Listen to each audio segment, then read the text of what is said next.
echo here. Just wanted to touch base and talk a bit about all the books that I've been buying and been interested in lately. Before I want to make a couple of videos, I want to make a video about women who write the type of fiction that readers like me enjoy. I feel like I meet a lot of readers who have an interest in a lot of the typical men that write the type of fiction that I enjoy. And I think that there are some wonderful and underread women in the space that deserve some attention. So I want to make a video about that. And I've been asked about my top 10, and I think that would also make for an interesting video, so that's probably coming up. But in the meantime, I just wanted to say hi, ask you guys, what have you been reading? And also one of the reasons why I wanted to make this video was to shout out a potential new booktuber. He goes on YouTube by LS, and he's recently put up a very interesting video on the murder of Charles the Good. I implore you to check it out. He's linked in the description. Start with the most exciting to me.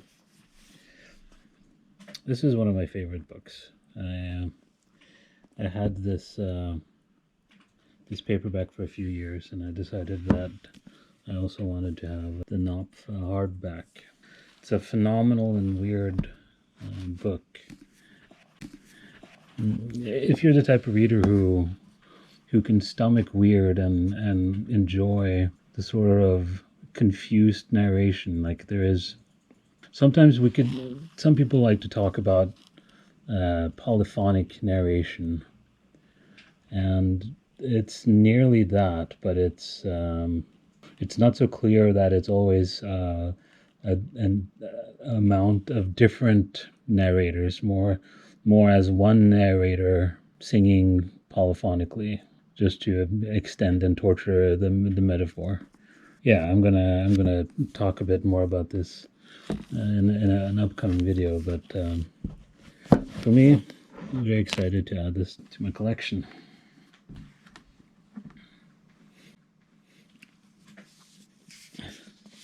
Of course, I'm a little late to the party. I wanted to get this hardback of Olga Tokarczuk's The Books of Jacob.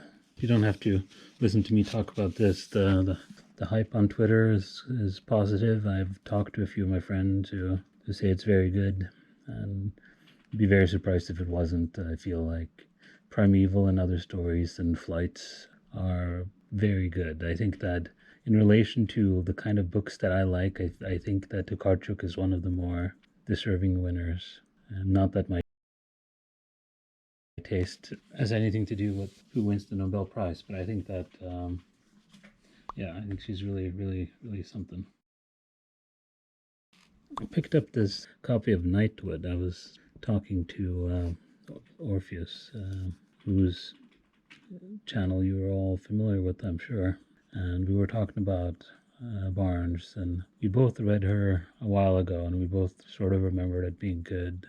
He pointed out that this is the only edition you can get that has the original version of it, and they're getting harder to come by.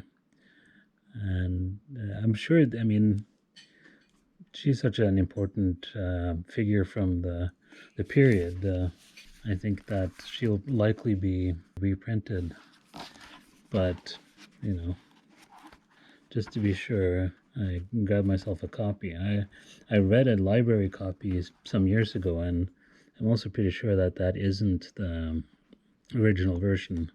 And here we also get these related drafts. Excited to reread this at some point.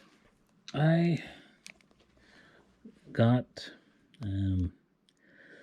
Helena Parente Cunha's Woman Between Mirrors.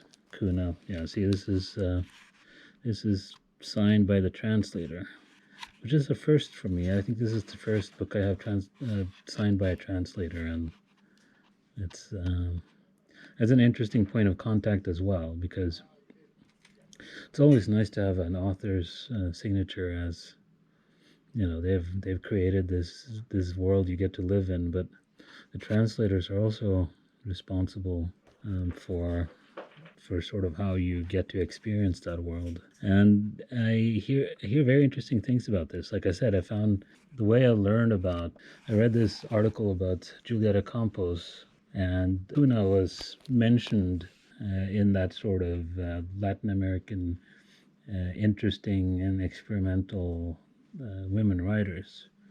And this is apparently, people keep saying that it uses sort of the tools of modernism.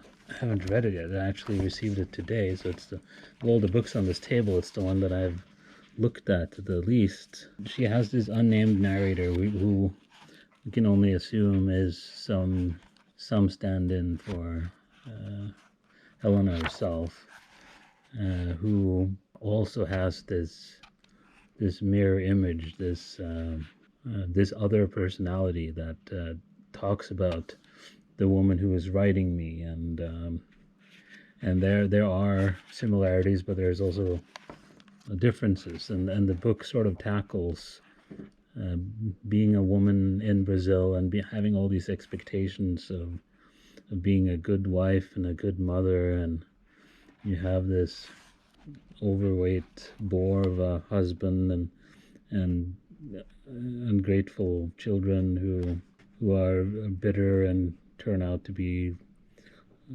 drug abusers and alcoholics. And so she's sort of dealing with class and patriarchy, and from what I've read, she does analyze these themes and topics from with very interesting style. So curious to see if this will be good.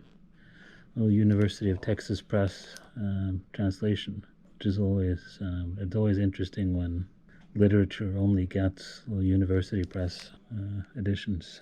But yeah, that's Woman Between Mirrors by Helena Parente Cunha.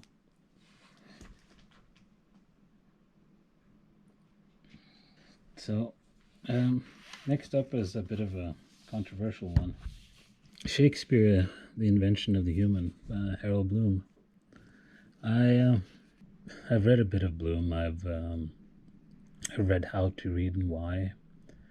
I have read. I was just reading parts of The Anxiety of Influence the other night. Watched some interviews. Heard his long conversation with Michael Silverblatt on Bookworm, and I feel that he has interesting things to say about literature, but he seems to be a very polarizing figure. And when you read reviews of this, it's a lot of ones and a lot of fives, and I'm sure the truth is somewhere in the middle. It's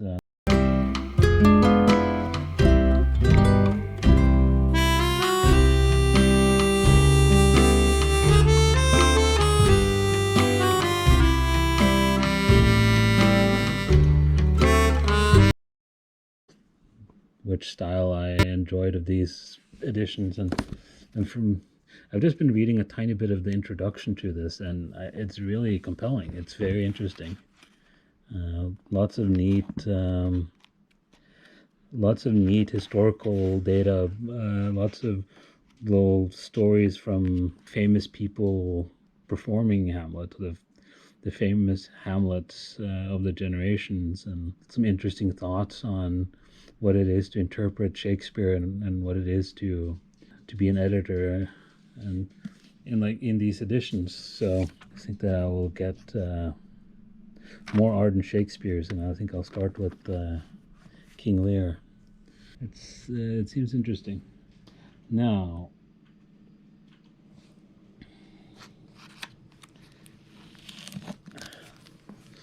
Traveler of the Century by Andres Newman. This has been on my radar for a while. It's described as a deeply intellectual novel. It's got lots of discussions about philosophy, history, literature, and love, and translation. Traveler of the Century is a kind of 19th century novel rewritten in a contemporary style. That's the main idea. It's a love story between two translators who, when they meet, they don't know the other is a translator, and they begin to translate each other, the gestures, what is the meaning of what they said. So they become involved in a relationship in which love and translation is the same thing. Translating is a matter of love, and love is a matter of translation. And in this context, the reader begins to know the imaginary city in which everything takes place. It's a city called Vandenberg, and it's like a Calvino invisible city. It's kind of metaphorical place that tries to sum the meaning of Europe. It's a novel, therefore, about the identity crisis of Europe. I think I have a paperback of this somewhere, but a friend of mine read it recently, and he started talking about how excellent it was. And since I couldn't find it, I found a relatively cheap copy of the hardback, so I'm pleased with that anyway. There is the main character of this book. He meets a woman at a tavern or something, I think, and she's like very into literature and poetry and such, but she has like no access to it. So she's like very, very much just begging to get some literature in her life. And so this main character starts translating poetry and writing love letters to her and such. It's apparently one of the story plots, but yeah, I think that I don't think that is the main point. I think this is like one of those books that just wash over you with those fascinating conversations that you wish you had more of. And but yeah, we'll see. I haven't looked too much into it yet, but I have it strongly recommended from at least one person, but I think also a couple more people that I really trust in their taste. So yeah, I'm excited for that.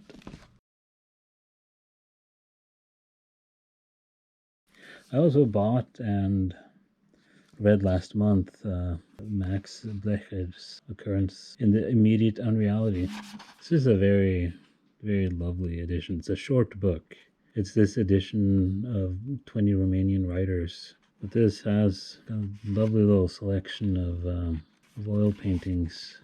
Blecher was diagnosed with spinal tuberculosis at the age of 19. And shortly after that, his health deteriorated to the point where he barely left his bed. And well, we get described this boy's childhood, and we get sort of glimpses back, and we have described his sort of sexual awakening, and that is not remarkable. It's typical. What is more interesting is that we start to get these breaks from reality, where we get these heightened and sort of nightmarish at times visions, and these visions and this sort of how he has these little adventures where he just experiences the world so differently, informs his thinking about it, and you get very lovely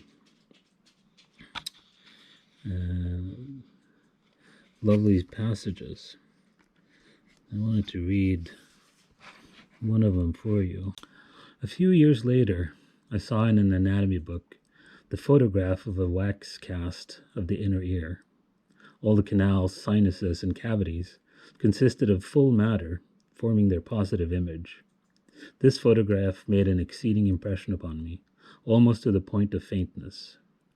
In an instant I realized that the world might exist in a reality that was more authentic as the positive structure of its empty spaces, so that everything that is hollowed out would become full, and actual reliefs would be transformed into voids of identical shape, without any content, like those delicate and bizarre fossils that reproduce in stone the traces of some shell or leaf which over the course of time has been macerated, leaving nothing but the sculpted, fine imprints of its outline.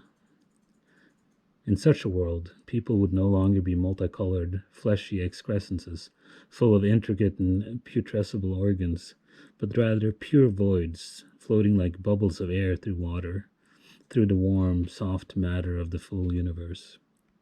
It was also the intrinsic and painful sensation that I often felt in adolescence, when throughout endless wanderings I used suddenly to find myself in the midst of a terrible isolation, as if around me people and their houses had all of a sudden become gummed up in the compact and uniform jelly of a single material, in which I existed merely as a void that meaninglessly moved to and fro.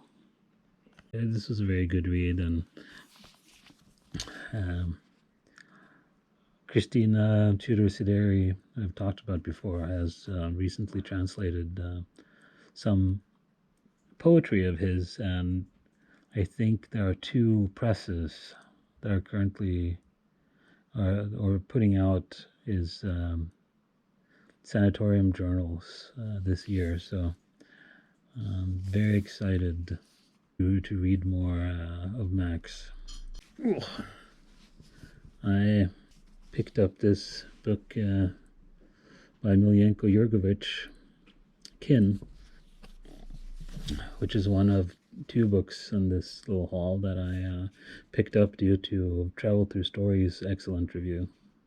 I read little passages from it, and a bit more modern than I expected, but the writing and all the character description of the part that I was reading was really good. I think that I won't speak too much on this and just direct you to watch Travel Through Stories. I'll link a couple of his videos in the description down below. If you watched my top 10 videos of 2021, the second part, you might have seen that this snuck in because this was the winning book, and I saw an opportunity to pick up a very, very reasonable priced and much nicer condition signed copy of it. So I imagine I will read that copy once more and then give it to a friend of mine, see what he thinks about it. But yeah, I guess the collector in me is starting to rear its ugly head a little bit more. This, didn't quite remember if I had mentioned this one before. Michael Drinkard is apparently an American writer who writes sort of postmodern. There are structural devices and things going on here. I first learned about it from Myers' meta-fictional musings, mega-fictional. I'll link to him too. He is definitely discovered something interesting here, and it's like one of those books that you don't really see anyone talking about, and he just picked it up in a used bookstore because it looked interesting. And that is the best way of discovering something, even if it's difficult in some of these countries where we don't actually have that many used bookstores. He said it was very good. I like to take chances on underread books, especially if someone discovers it and praises it. I got the collected fiction of Lena Krohn, and for an in-depth and excellent review, I once again direct you to Travel Through Stories. Seems very, very interesting. I had not heard of her, even though I live in Norway, and Finnish authors that should be something I hear about. I read this article about it who said that these aren't really narratives in the traditional sense, but more like contextualized impressions. We get like, see, some of these are, see, that one was 2.5 pages long, and we get some longer novellas as well, but there are not a lot of plot here, but there's like narrated inner lives of characters who are trying to make sense of their environment. Yeah, and Lena said in this article, she was quoted saying that absolute reality is and always will be unknowable to us. Dream images and delusions throw up information, often metaphorical or allegorical. In my books, I try to use every channel of information possible, keeping in mind that information is not what is most important in literature. The meaning is. So she apparently sort of straddles this near. She flirts with science fiction, but doesn't quite get there, and is more literary than that, from what I understand. But so yeah, I implore you to go check out Travel Through Stories review. I'm very unsure if I mentioned this. I heard about this from Shurd's Tube. Wonderful video, The Tyranny of Plot. If you have not seen this man's videos, watch The Tyranny of Plot and Against Clarity. I think those are the two. That's two that I just implore you to watch. I Got by Night in Chile by Roberto Bolaño.